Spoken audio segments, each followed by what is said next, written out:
So here we are, step 5 of our course of becoming more mental health aware.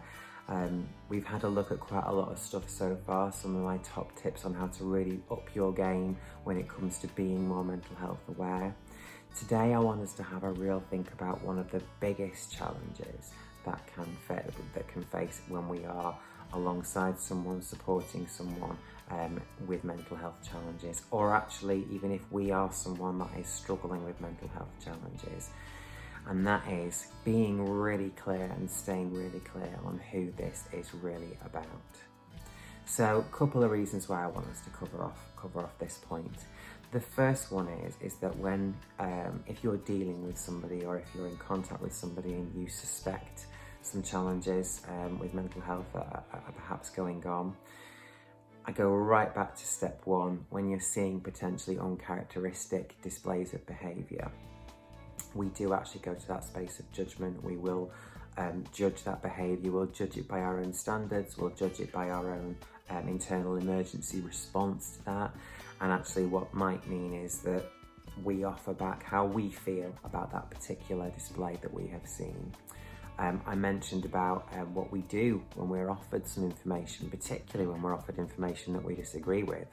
Someone has offered us something that we think is absolute rubbish, but we don't necessarily go to that space of offering reflective language back straight away. We go to that space of challenge, we go to that space of arguing back with the person, saying that's ridiculous, that's not true, that's not the way it is, everything like that. Or we go to that problem solving space. You know, all of these things you'll probably have recognised in yourself. I recognise it in myself, and I've done it a lot in the past.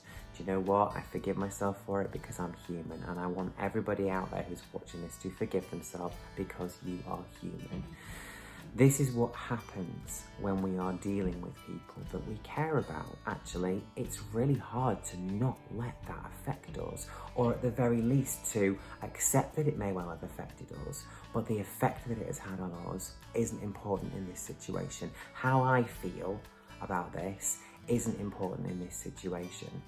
You know, I've been guilty of it myself in the past. Somebody that I care about offers me something that is really painful for them, shares something with me that's really painful, and actually it hurts me. I may even feel a similar sense of the emotion that they're feeling. If one of my friends is absolutely inconsolable in tears in front of me, or a family member's inconsolable in tears in front of me, I might find myself getting close to tears too, because it's very, very powerful.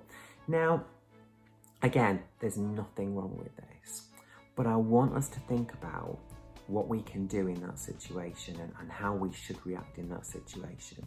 Because I know personally, I've had people display a similar emotion towards me when I've been struggling with something. And as much as I can potentially look back on that now when I'm not in that emotion and think, wow, how lovely that somebody cared so much about me that they really felt that emotion with me. At the time, I didn't want to have to deal with their emotion as well as my own. And that's the thing, you know, it's not about that person. It was about me and what was going on for me in that space. So if we are supporting somebody who is struggling with something, it's really important that we keep our own stuff in check. Now, everything we've talked about previously, like our reflective language, like our offer of support and not forcing people down the route of support, these are really healthy ways of conveying that we care about a person and that a person is important to us, without us having to completely share their experience. You know, we don't have to do that. We absolutely don't. We don't have to cry if another person is crying. We don't have to be angry if another person is angry. Actually, what we have to be able to do is to keep our own experience separate from theirs, but be okay to sit in theirs with them, to be alongside them, and to, like we say, reflect back, really seek to understand and ask questions and offer support as and when is necessary. But it's not about us. That's the thing we've got to remember.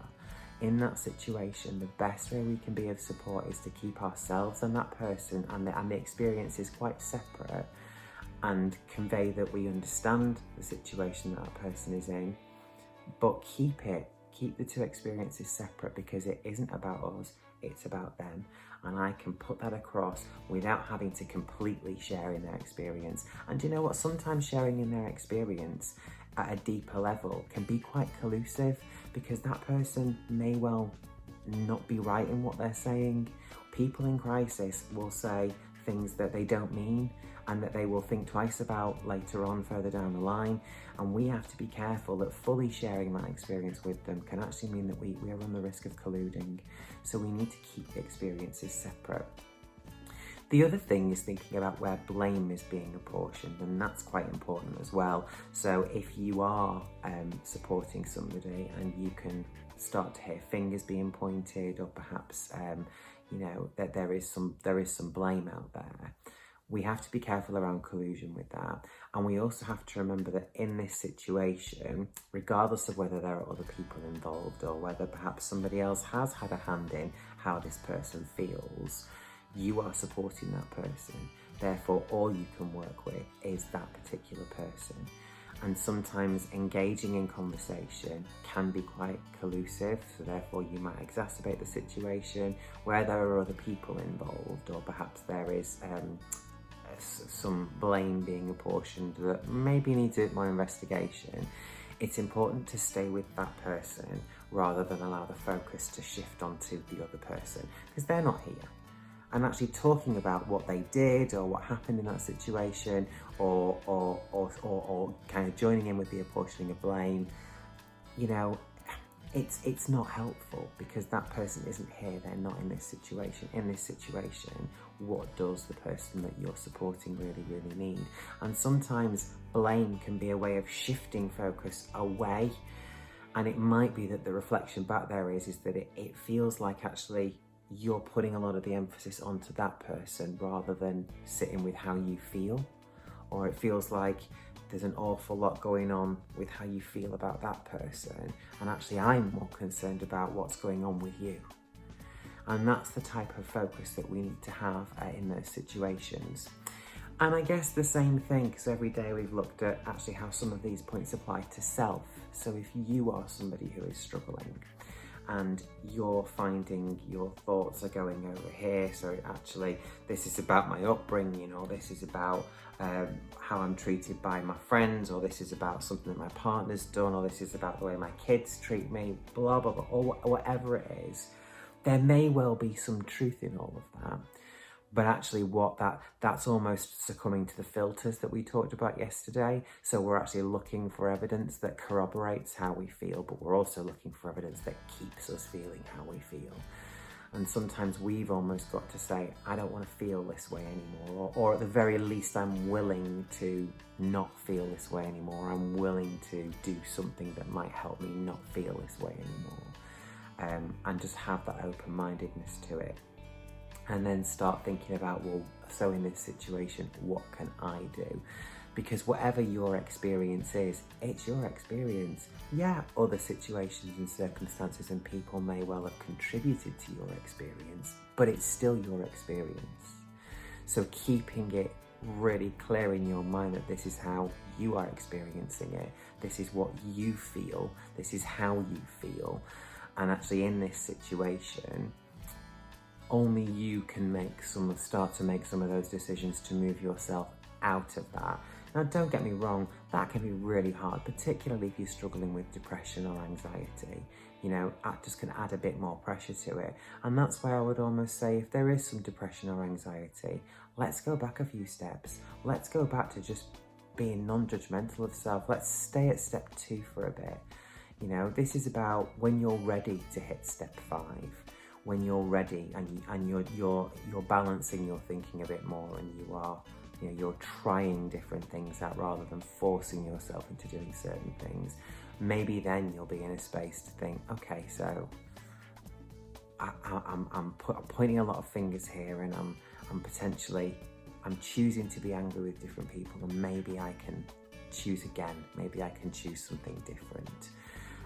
So it is being really clear that this is your experience. And again, regardless of whether there are other people, other situations, other circumstances that have contributed to it, it is your experience. It is about you. So try and keep it about you. And when you're working with somebody who's struggling, or you're supporting somebody who's struggling, it's about them. Let's keep it about them. Let's not let the lines between them and us start to blur. Let's not let the lines between them and all the other factors that are around them begin to blur. Let's keep things really, really clear. So I think it's just, I just wanted to sort of share that with you. It's probably one of the biggest challenges that we have when we're supporting people with mental health challenges, because we do go to that space of judgment, we do go to that space of wanting to fix things, of wanting to agree, and it's remembering that the best place that we can stay is right there in that moment with that person in their experience. And whilst we might take glimpses out of what's happened previously or what's happening around us, the more we can stay there in that moment, in that experience with that person, and stay focused on them and nothing else, the far more powerful an experience we will have, and we'll be able to offer so much more support. So there you have it, step 5. Let's just do a quick recap on the steps so far. So step 1, really tuning into those behavioural changes and using them as an early indicator that something might not be quite right. Step 2, really seeking to understand from a space of non-judgmental curiosity, being really empathic and really speaking positively to a person's sense of self. Step 3, thinking about the type of language that we use. We don't need to challenge, we don't need to argue back, we don't need to problem solve. Sometimes we just need to reflect. We just need to be a mirror to that person and use that reflective language, help them hear themselves and help them start to develop their own discrepancy. Step 4, being very much about what we offer rather than what we force people to do, and actually making sure that we maintain that real trusted relationship, that we offer support but we don't judge if a person isn't quite ready. We allow them to set their own pace. We remember that there will be filters at play. There will be the way that their perspective and the way they view the world that could be potentially quite skewed. So we need to offer that guidance and obviously keep steps 1 to 3 in play all along as we do. And then step 5 today, that sense of really being clear on who this is about, who is having this experience, and whilst there could be external factors and other people involved, let's stay in this experience and support the person that is having this experience. It's about them, it's not about us. And if you're having an experience, it's about you, it's not about anybody else. So let's be really clear on who's having the experience. I hope you've been enjoying these tips so far. We've got 2 more left over Saturday and Sunday, and I'll tell you right now that on Monday I'm going to be sharing a really quick bonus video about mental health first aid. So a lot of organisations are really getting on board with the mental health first aid thing now, which is fantastic. So I'm going to be sharing my top tip for mental health first aid. It's about what we do first. That's the point of first aid. So there's one thing that I really want to share with you, that if you are going to be a mental health first aider, it is your most powerful tool. So stick around for Monday and I look forward to sharing that with you. But for now, enjoy the rest of the week and I'll see you tomorrow.